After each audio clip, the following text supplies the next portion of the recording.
Welcome to Bangkok Chit Chat. Today we're going to be talking about the cost of moving to Thailand. And I've got Craig McAvinue with me to help me discuss the different topics.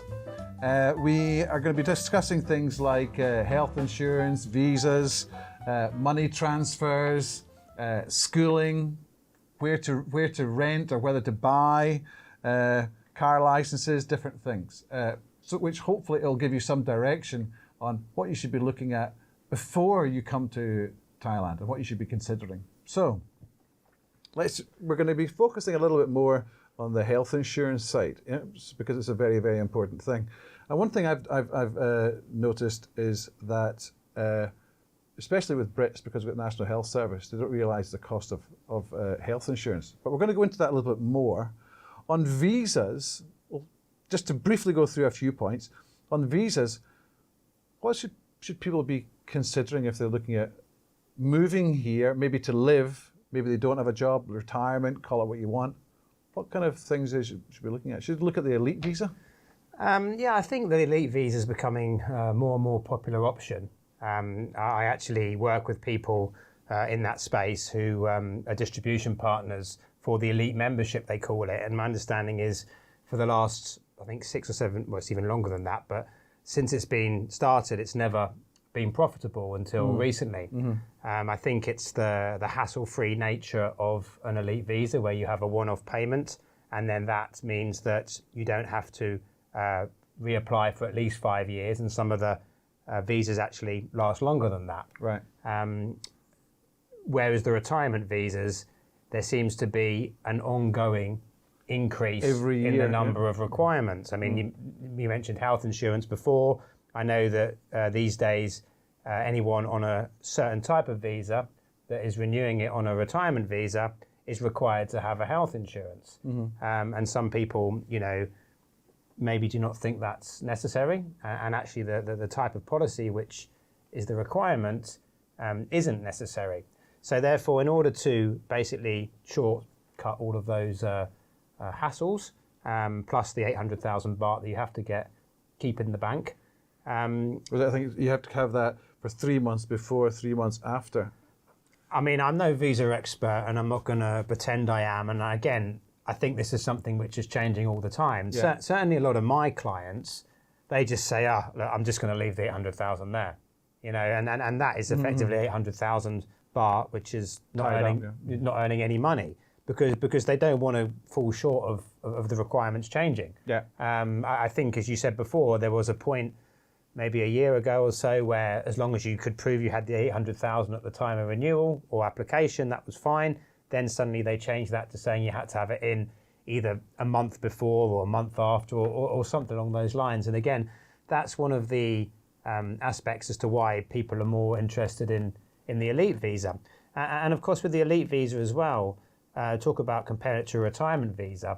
Bear in mind that people under 50 cannot apply for a retirement visa anyway. Yeah. So if you want to come and live in Thailand and you're not married to a Thai or have a dependent who's Thai and you don't want to set up business and get a work permit, then elite visas are really the only option, as well as these new investor visas, which you've got to spend. I think there's a whole lot of new things that might be bringing out soon. I hear they might be stopping things like the 30-day report, or 90-day report. Sorry, that's that. So things are changing again, and of course you can have the dependent visa if you're married or have a child who is Thai.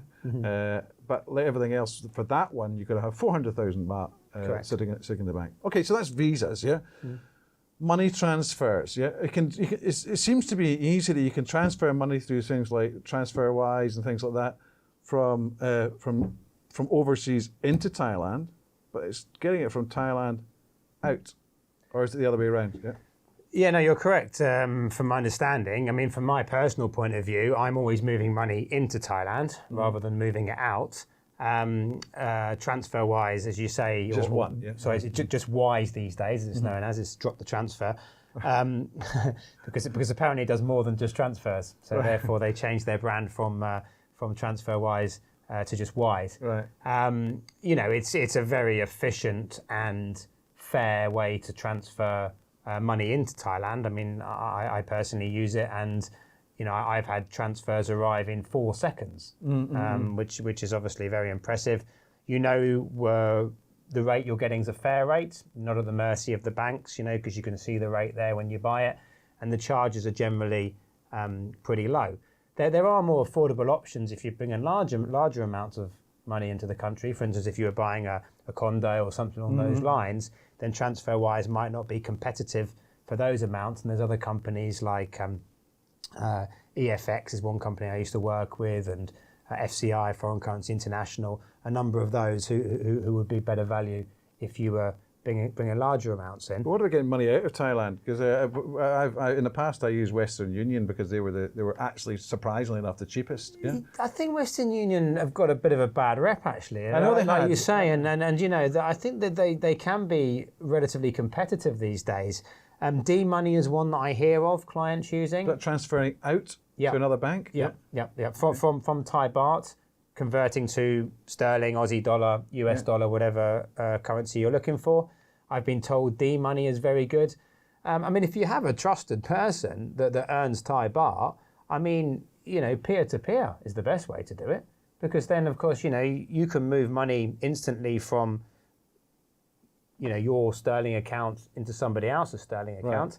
And they can move money from Thai baht account into your Thai baht account. It's getting the best instantly. rate, so isn't it? Yeah. But of course, you're getting the exact rate because there's no middle people to. Well, it comes down to the bank. The bank is transferring from someone's in the middle, transferring from baht to UK pound or US or whatever. Well, no, not if. So let's say you earn Thai baht, yeah, and I want to bring Thai baht into the country, and you've got Thai baht, but you want to move it into the UK. So let's say it's £1,000, roughly 42,000 baht. You come and see me. We sit down together with our laptops, and I instantly transfer £1,000 to you. And then whatever the live market rate is, if it's 42.3, you transfer 42,300 baht to me, and then you're completely cutting out middlemen. Yeah, okay. So, I've never thought of that, to be honest. Yeah, I used to do it in Vietnam with a guy. When I was working over there, he had cash because he was earning cash, and he never had the required work permits and everything, and they couldn't get their money out, and he could save money. So I would simply go and sit in a bar. The cash would be on the table, so no one's going to run off, and it was a few $100s anyway, so it wouldn't have been the end of the world, just my spending money. I would go online. If it was £500, I'd send £500 to his account. I'd get the live rate in cash, put it in my pocket, and you've got no middle people. But that's obviously only if you've got that person that you can build that relationship with. I think using someone like TransferWise is easy, it's simple, it's transparent, it's clear, and it's fair. It's a fair rate. When you've got a bank and you're making a bank transfer, to be fair, you don't usually get that bad a rate if you're sending sterling and dollars into a Thai bank. You're usually treated quite fairly. That said, of course, you're completely at the mercy, and also it can take longer than using someone like TransferWise, which is generally, certainly sterling to Thai baht for me is always less than a day. Okay, all right. So that's an important thing to be aware of because you'll be transferring back and forth, especially if you've just arrived, as a retiree. Buying and renting. We were discussing this before investment. You were saying buying. If you're a retiree, try to have a balance of the Thai money in Thailand and overseas money to spread your risk. And one could be purchasing property to rent. Yeah, and that kind of feeds back into the previous point a little bit as well about currencies. Depending on your situation, if your plan is to retire in Thailand, then one important factor for me is to make sure that whatever income streams you have a diversified base of currency. You ask any British guy who has got a pension in sterling, where he's getting paid a fixed income on a monthly basis about Brexit, and you saw that his spending power basically dropped 25% overnight. He would have wished that he had some US dollar revenue streams, or he would have had, as you say, some local Thai baht revenue streams. The difficult thing with the Thai baht, of course, is finding the right investment there. You mentioned condos. That's all well and good for the right person, But of course, it's a big capital investment, and then you have to take on board whether or not the investment itself is a sound one. You don't want to do it just for the sake of generating yourself some Thai baht income. It can work for some people, and there are certain circumstances where I do recommend doing that. But of course, the person needs to have the right level of capital available, and also they may be thinking to themselves, I'm making a big investment in Thai baht. Is now the right time to buy Thai baht? I mean, we're all guilty of, hankering back to the good old days where you got 60 baht to the pound. Oh, 70 or 80 well, when I first came, yeah. Sure, yeah. I mean, even better for people that are GBP based. But, that's... So should people, so basically if you arrive here, best idea is rent something. Rent can range depending on what you want, depending where you're living, yeah. Could be 20, 40, 60,000 baht a month, yeah. Where the location as well. Of course, Pattaya, where I live, although I keep the office in Bangkok, is of course a lot cheaper than Bangkok generally. And then in Bangkok, you're going to be cheaper if you're out in, Bering rather than, Nana or Asok. Well, one thing I noticed before is that, especially if you're renting something that's going through your company, a lot of the people that are renting do not want to give a receipt because they want to put the cash in their pocket. So you have to be careful. If you're going to be putting it through your company, you get a receipt. Now, to do that, that means they've got to pay tax. And what we did in the past, we paid the tax for them, and then it was nice and smooth. Yeah? So it wasn't a huge amount, but they just don't want to be in the tax system in many ways. That's for a house, for something to that effect. Obviously, if you're in a block, as in an office block, you're renting an office or something like that. Okay, that's all legit. Goes through your company, but that's within renting. Buying, I think basically after someone's been here for a few years or see a very good investment. Okay, as you said, it depends how much cash you've got. But maybe this should just be, if you want to have your money, Thai money here, maybe you should be looking at a higher interest bank account. Like I've got one which pays 1.3%, but I can only access it twice a month. But I still got access to it, so I can transfer what I want out of that from a monthly. Yeah, I mean, as we spoke about briefly before, I mean, that's an area which seems to have dropped off a little bit. As far as, my network and my reach goes, is that the Thai banks used to offer some pretty attractive investments in sort of these derivative type investments which pay a relatively nice coupon, maybe 6-7% a year.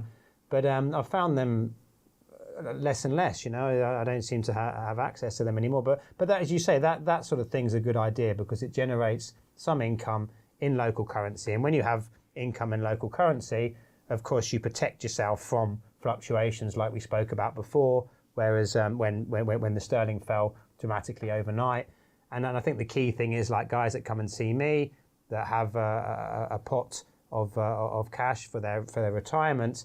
Of course, ordinarily, it's going to be in one currency. It might be an Australian with a superannuation, and it may be invested internationally, but its reporting currency is Australian dollars. Of course, a guy sold his house in the UK. He's got pounds in his pocket. At that point is then when I just stress the importance of diversifying the investments that you make from a currency's perspective, and maybe buying some income producing investments which are in sterling, some in dollars, some in euros. Just spread your risk, yeah. Exactly, because it's amazing how much currencies can move. They can move 5-10% in a month easily, and people are out there looking for returns on investments, and most people would take in a safe environment sort of 5 to 10% as a return on investment, and yet you can either make that or lose that in a currency in a month. One thing to check as well, depending on the time, I know in the past that money where you've got to have for your visa, which is 400 if you've got a dependent, or if it's a retirement visa, 800,000. I believe that's per person. Yeah. So if you get a husband and wife, that's 1.6 million. Yeah. Is whether if you put it into an investment, will the immigration department accept that as that amount, that 1.6 or 800? So if it's in an investment, it can fluctuate because normally they ask for a bank statement. So check that out, because things are changing all the time just now, because Thailand wants more foreigners to come back and reside here at the present time. All right. Then the other thing was to do with the car licenses and insurance. You can use your foreign license for a period of time in Thailand before you get your Thai license. Some people have been using it for years, yeah. But it's actually very easy to go and get your car license and associated with insurance as well. So don't worry about that. It is straightforward. It's a little bit of a hassle. You've got to go and do the tests, etc. But it's very easy, and a good thing to have, because it forms a part of an ID. Absolutely. And also, I mean, we all know about the dual pricing that happens in Thailand from time to time. They've accepted my Thai driving license to allow me to come in under Thai prices. Right. Yeah. So it's definitely something, like Andrew says, which if you're going to live here and you're going to stay here full time, just get it done. Yeah, and it's not a lot of hassle. It's not a lot of hassle, yeah. One other thing is there's a thing called Tabian Ban, which you may have heard about, and that's for a Thai. It's basically say, this is where I live, and this is my registration of where I live. Now, for a foreigner, when you're married, you can get a yellow Tabian Ban, and you can apply for that. You have to show evidence that you've got a wife, etc. And it is, as much as people say, oh, it's useless. It isn't useless, because once again, you say about parks. Mm-hmm. Many parks will accept you when you ask for the card. It's a foreigner's ID card. Yeah, it's not a Thai ID, because you're not Thai. Yeah, but you can actually use that for things like banking, a variety of different things where you'd normally have to take your passport along, sign this, the chop that, blah blah blah. It's very, very useful. So if you are married to a Thai and coming back to retire in Thailand with your Thai wife or husband, go for that. A little bit of hassle like everything else, but actually, more I'm hearing from people back in the UK, the amount of hassle we get here is just as much hassle as we have back in the UK. Thais can get a passport within a day. Whereas over back home, it's just taking a while. It has to be posted to you and approved and etc. Even DVL is the same thing. Yeah, I'm sure. Yeah, I mean, I think, as you say, it's just part of really just, if you want to come and live here without trying to sort of take the moral high ground in any way, it's just about integrating yourself in the society, isn't it? And doing things properly. Having the Thai driving license. Having the Tabian Ban. In your own name. Having a bank account. Doing things as if you were, as a true Thai resident should, and... Right, so of the things we've discussed now, these are the things we suggest you do, and you might say, wait a minute, where's the costs? Well, obviously the costs you've got is rental. If you've got kids, schools. Now, schools. Well, there's a pain, for me every time I I've been through it. Because, certainly if the plan is to move out with family of school age, and especially if those children have been educated in a Western system so far, so therefore you're left with very little choice but send them to an international school. It will become a shock to the system for many people, the cost of that. So that's something. And it changes from, if they're sort of, as the Americans say, middle school sort of thing, up to secondary school as we see it. As you get closer to the 4th, 5th, 6th year and the exam time, it gets more and more and more expensive. So on average, could we say a range between 500 and $1 million per, depending on the school, because there's about 128 international schools, but obviously you want them to go to the one nearest you and with the best reputation. They're IB based or Singapore or whatever it is, their curriculum. Yeah. Is that about right? I mean, it's a massively competitive market. The international schools. I mean, there's ranges of quality, isn't there?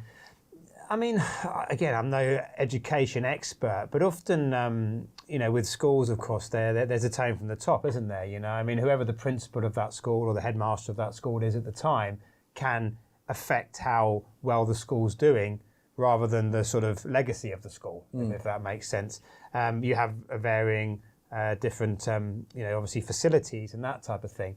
So it's something which I think each individual person has to look at and have a short list of, let's say, three to five, which you think is. best for you. Of course, if somebody's sort of basically planning this, would you say the minimum is 500,000 a year for a kid, or would you say more? I mean bilingual schools, yeah. Like you alluded to before, you have different prices for different levels. Whether it's the nursery, what we'd call the junior school, the secondary school. Yeah.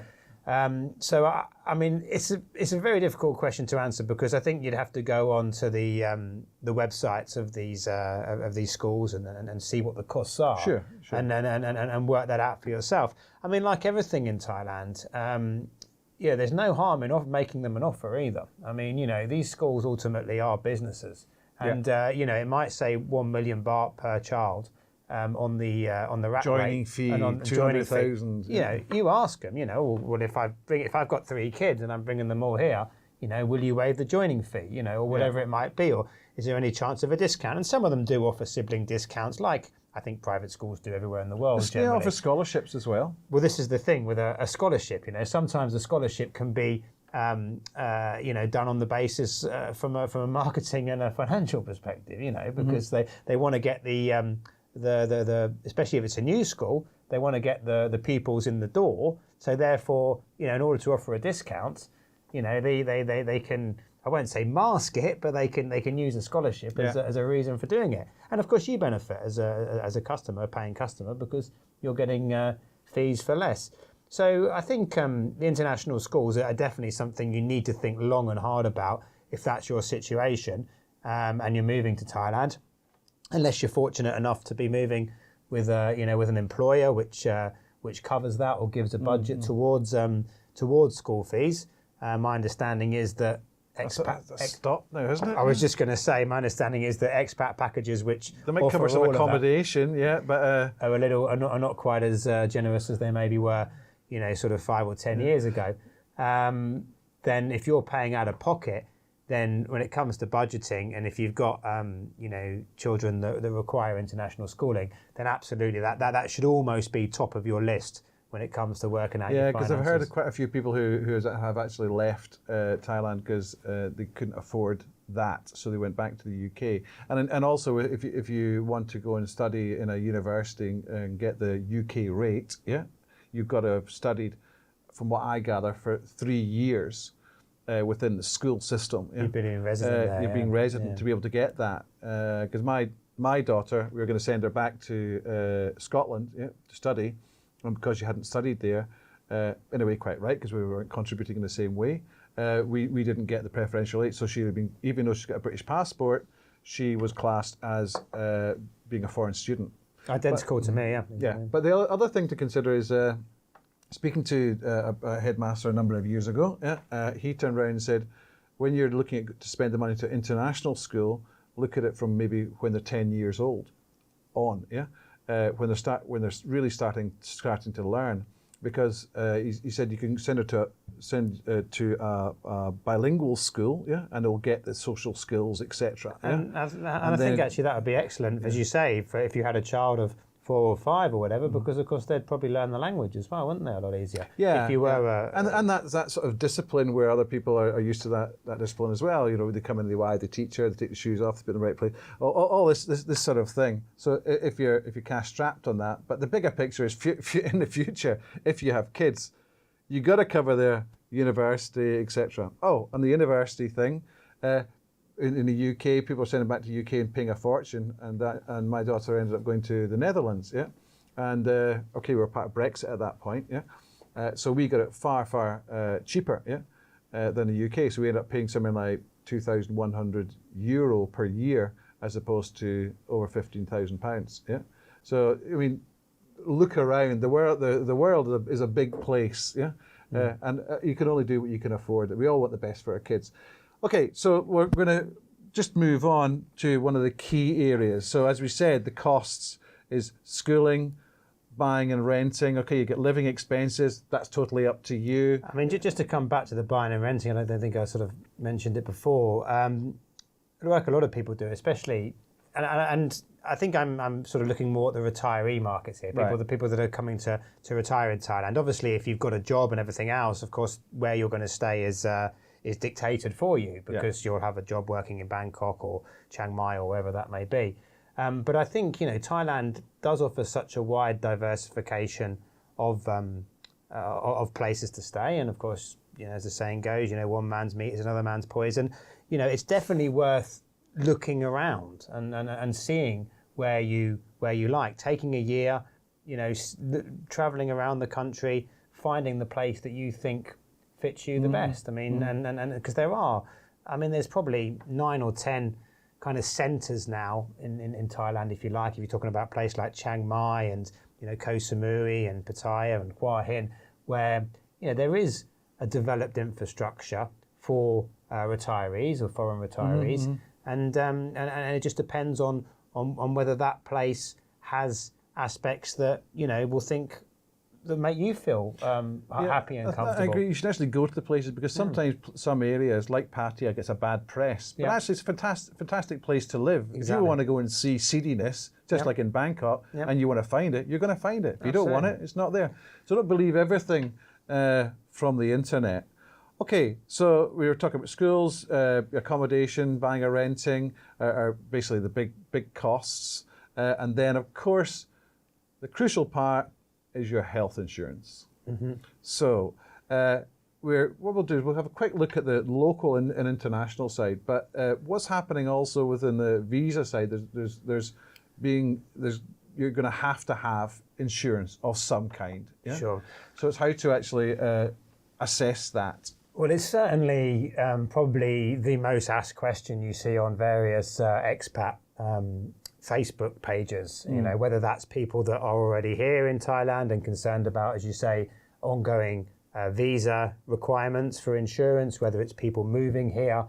I work in the health insurance industry. We have a brokerage with terms with sort of around about 35 different providers. And it's a very complex area. And it's an area which needs to be considered for each person individually. There's never going to be a one-size-fits-all when it comes to health insurance. I mean, the first question, obviously, should you have it? Do I need it? Of course, you should have it. I mean, that goes without saying that anybody who lives in a country, unless you've got, millions of dollars in the bank and you can afford to self-insure in that respect, any country which doesn't have a national health system supporting you, there's a cost to that. If you get hit by the bus, or more likely in somewhere like Thailand, have a nasty motorbike accident, find yourself in a coma or something along those lines, I mean, before you know it, it's millions of baht. Okay, so what's the difference between, in the UK we've got National Health Service, Thailand we've got social insurance, and it's not bad, yeah? There's three, isn't there? You've got the social security, which is kind of the middle, but you've also got the 30 baht system as well. And I don't think a foreigner wouldn't be covered for that. Which is government. No, a foreign wouldn't be covered for that. Correct. Yeah. I mean, if you're working and you're under social security, then you get the social security here. But that's a limit. So what they say is there's a limit to what you're covered for a certain amount. Is that correct? I'm not overly sure, to be honest. I mean, all I know is that, good. I know that.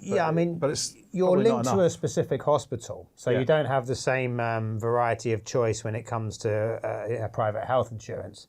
So, depending on where your company that you're working for is based, you'll be linked to a certain hospital. Now, if you need to go and see a doctor at that hospital, the system is the same as it is for everybody else in the social security system. So you're turning up, queuing outside at 7 o'clock in the morning, to be the 28th person to go through that door, taking your number and waiting. Right. Of course, you go to a private health insurance, you go to a private hospital, you have an appointment at 10 a.m., you walk in at 10 a.m., you go and visit the doctor at 10 a.m. Generally, No, well, I would say, it's pretty efficient, really, and my fortunately limited experience of going to hospitals over here.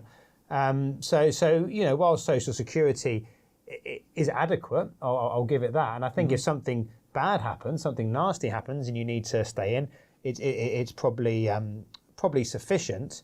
But cancer or some serious thing. Yeah, but then that said, it's not going to really. It doesn't cover you. It only covers you to a certain value. Yeah. I mean, I'll be honest. I don't actually know the answer to that. I would imagine so. Yeah, because of course you're paying the same amount of social security as everybody else out there. So there's only so much in the pot. I certainly from my personal point of view and Andrew's as well, of course, we've both got the option probably of having social security through our companies. I don't, because I'm not allowed to. The weird thing is in Thailand, if you're director of a company, a new company, mine's not actually new, but I went out of the company and came back in, you are not entitled as a director to have social insurance. Correct, yeah. And funny enough, totally mad, yeah. Yeah, but you could, in a way, you could almost resign as director and become a general manager, and then you could have access. Yeah, to but then I couldn't sign things, and well, you'd have to have somebody else you can trust, a wife or somebody to obviously be the director. Yeah, of course. She is as well. But well, in that case, I mean, funny enough, when I first came here and you went through all the I wouldn't say headache. I mean, again, it's just process and bureaucracy which is needed of setting up the company and everything else. I actually was a manager within my company rather than a director. And when I was that, I had the social security. They say the minute I wanted to become director, I was no longer entitled to it. And that is a sort of rather odd tie. They look at you and they think, well, if you're a director, you can afford your own. How does that help SMEs starting up? Yeah, it's just mad. That said, you need to buy insurance. I mean, I'm not just saying that as an insurance salesman. Yeah. I'm saying that because it's when you're sick, you don't want to be worrying about these things. You want to have this the ability to use the best hospitals. You want to know that that's going to be covered and it's stress free. And of course, as Andrew mentioned before, the biggest thing people worry about is cost. And whenever I'm speaking to customers or prospects, there's a gulf of difference between people from the US that have understood the health insurance system from day one, and they look at the price of a good policy that you'll buy in Thailand, which will cover you, and they're usually very impressed by how affordable it is. You'll speak to somebody that comes from Australia or the UK, where they've grown up with a national health system or a Medicare system, which they've never had to pay for it, and they think it's extremely expensive. So, it's getting that balance right. And the key thing with insurance, like I touched upon before, is you've got to make sure that you pick carefully, you pick the right one, and you stick with it. And the reason why that is because at some point in our life, we're all going to have something go wrong with us. We're going to be sick. I mean, and then as soon as you're sick, if it's a problem with your heart or your liver or whatever it is, as long as you're with the same health insurer, any continual treatment for that problem continues because you had the policy before you got sick. If you want to move to another provider, anything to do with that will be excluded, which basically, makes it fairly useless because you're more likely to have problems with what happened. People are just naturally going, these bloody insurance companies, they're looking for, it's all the small print. Yeah. It's all exclude this, exclude this, exclude this, exclude this, avoid paying out. And they're probably more hated than banks. Yeah. But unfortunately, we need it to cover as what I have, and I don't have the inpatient, I have the outpatient. Other way around, probably. Well, if I get cancer or whatever it is, yeah. So most inpatient, sorry, I wouldn't go for a cold and a flu, yeah. Yeah, and to be honest, I mean, especially when people get to a certain age, let's say over 50, the affordability of a full coverage policy, which covers you for inpatient and outpatient, becomes pretty high, and quite frankly, not worth it. Personally, I have an inpatient policy, a good inpatient policy that also covers me for some outpatient expenses, but I don't have a full coverage outpatient because normal visits to the doctors in Thailand, even if you go to the best hospitals, they're going to cost 1,000, 2,000 baht. If you've got a sore throat and you need some antibiotics or whatever it might be. So I think that's also, just so key when it comes to the insurance is that taking the time, as I say, to find the policy that suits you for what you need and also, of course, within your budget. And if I could just sort of show you this here on the screen. Whenever I'm approached by people looking for insurance, there's that many variables that you can see from this first sheet here and cost differences depending on whether you're buying an inpatient only policy which can actually even be reduced even further in cost by paying an excess or a deductible, as we call it, where you pay the first X amount. In this example here, as you can see, it's the first 32,000 baht, right up to a more comprehensive singing and dancing health insurance policy, which covers you for dental and opticians and everything. And as you can see from the prices, is considerably more expensive. So that all depends on the individual, on their budget, what they want. And I'm here also to help advise what I think they need. So the Thai policies are there. They're in Thai baht. One thing about Thai policies is generally you have to pay the premium annually.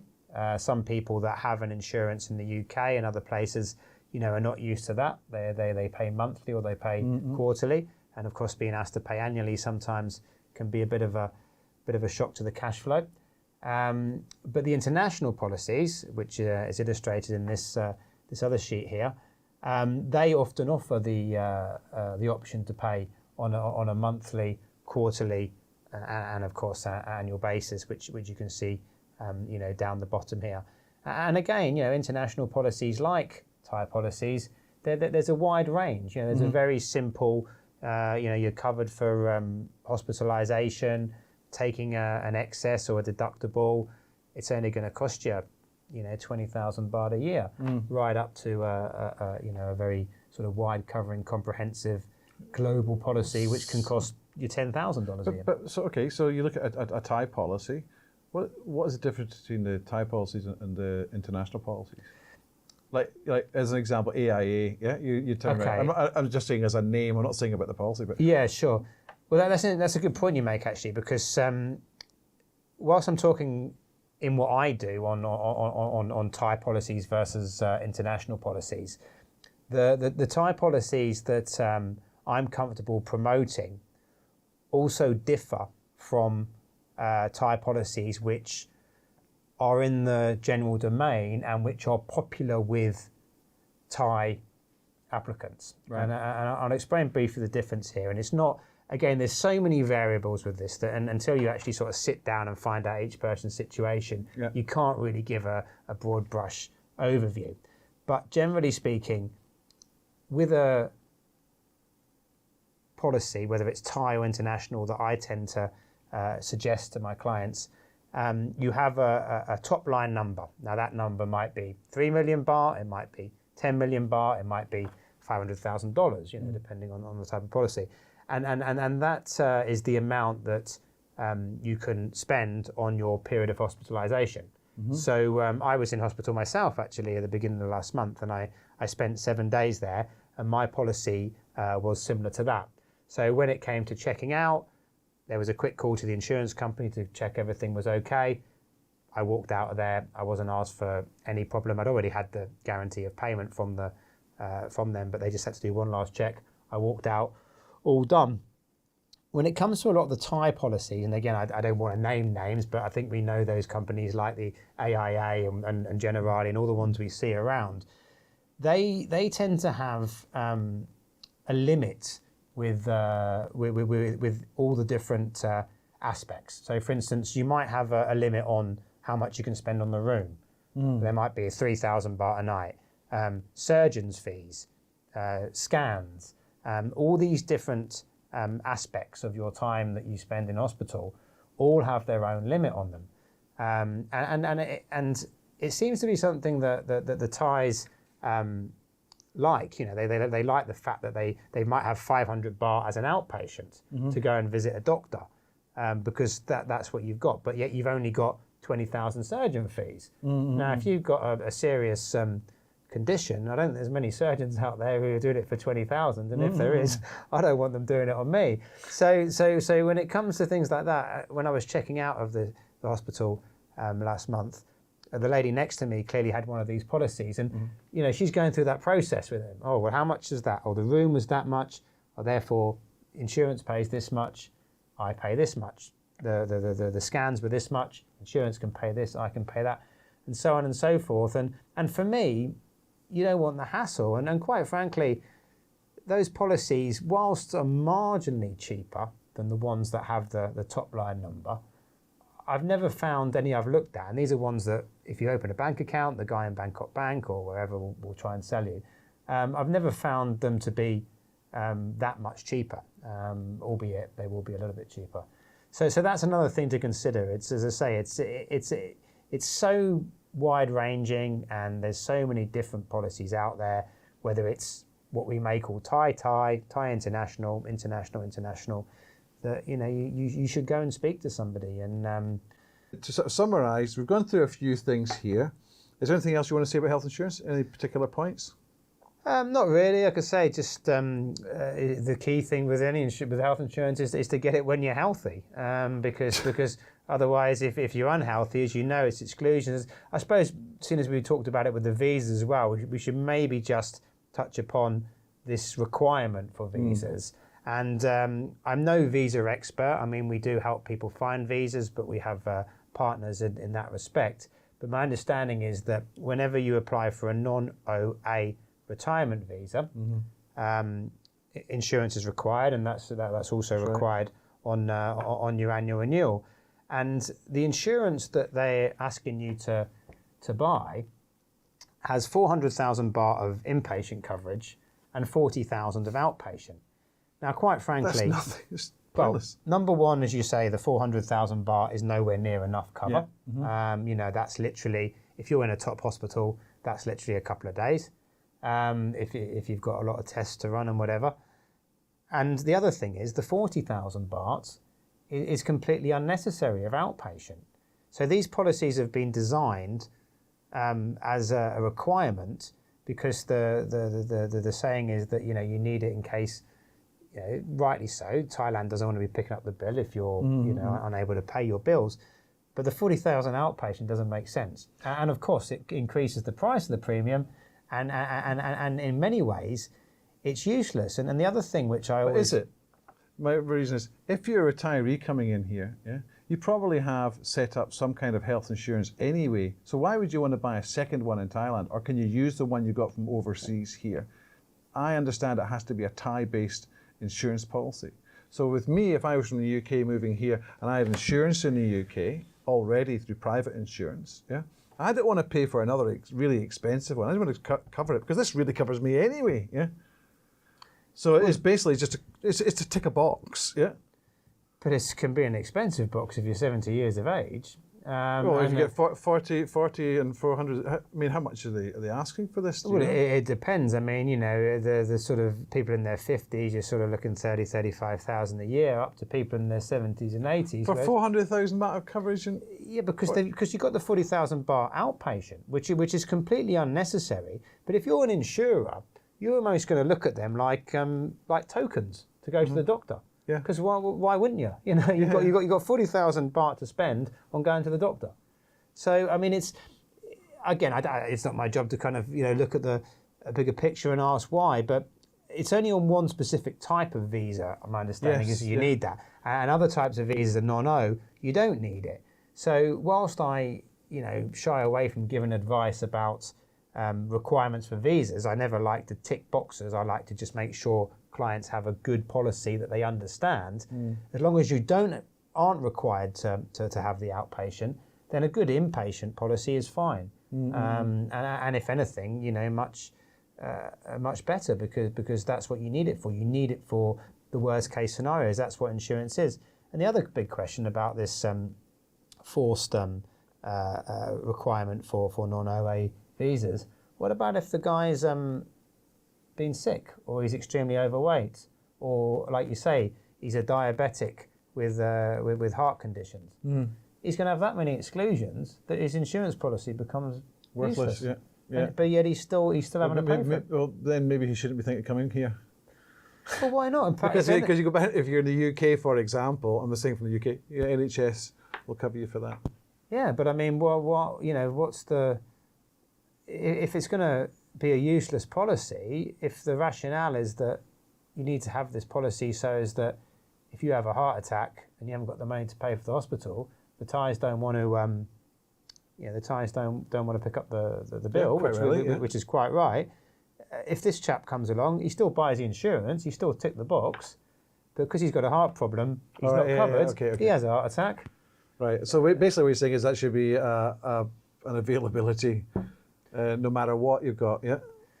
I don't know. I mean, again, this is probably a topic for another day. I mean, I would like to see some kind of fund or something. You know, I'd like to see something like people retire over here, pay into a health insurance fund, and that's then managed, and then that can be, you know, they can then buy policies within the fund, and then that fund underwrites and guarantees any hospital bills. You know, Good idea. Yeah, I mean that's what I've thought of. But hey, you know, it's a very complicated topic, and I think we'll be addressing it again because different visa rules and things are changing, and I think there's going to be big changes coming up. Yeah, there's certainly a movement towards that. But anyway, what I would suggest is anyone who's looking to come across to live in Thailand, remain in Thailand, or looking to retire in Thailand, just on what we've discussed, a good place to start is actually finding somebody who can suggest a financial advisor to you, even just to understand what are you looking at to come out here, what should you do, the cost of living, etc., to come out here. Preferably people who are serious about coming out here rather than time wasters, yeah, because you know I'm sure you get lots of people calling up and it's just you do all the work and then nothing happens, yeah. Like I said, I think people like to you know, sort of spread themselves out a little bit, and they. You know, probably will seek advice from a few people, and that's fine. And you know, I mean, I do it myself. I think we all do it to a certain extent. You know, everyone wants to make sure that they're dealing with the right person, and you know, if there's any costs involved, that they're getting the right deal. But yeah, I mean, that's, you know, the key thing is there's nothing worse than obviously having this dream, and again, especially if it's a retirement, you know, of spending the rest of your days in a wonderful country like Thailand is. And then suddenly, a few years into the retirement, the reality dawns on you that you can no longer do it because you haven't, you know, managed your financial position correctly. Right. So, suggestion: contact a financial advisor, preferably Craig, because he's taken the time today, about how you should be planning things. They're a great source of information. Okay. So, thank you very much for watching. Don't forget to subscribe, like, and share. And please provide some comments. We've getting lots of comments recently, which is good. Please keep them polite. No trolls, please. And we'll see you next time. Thank you very much, Andrew. Bye-bye. Goodbye.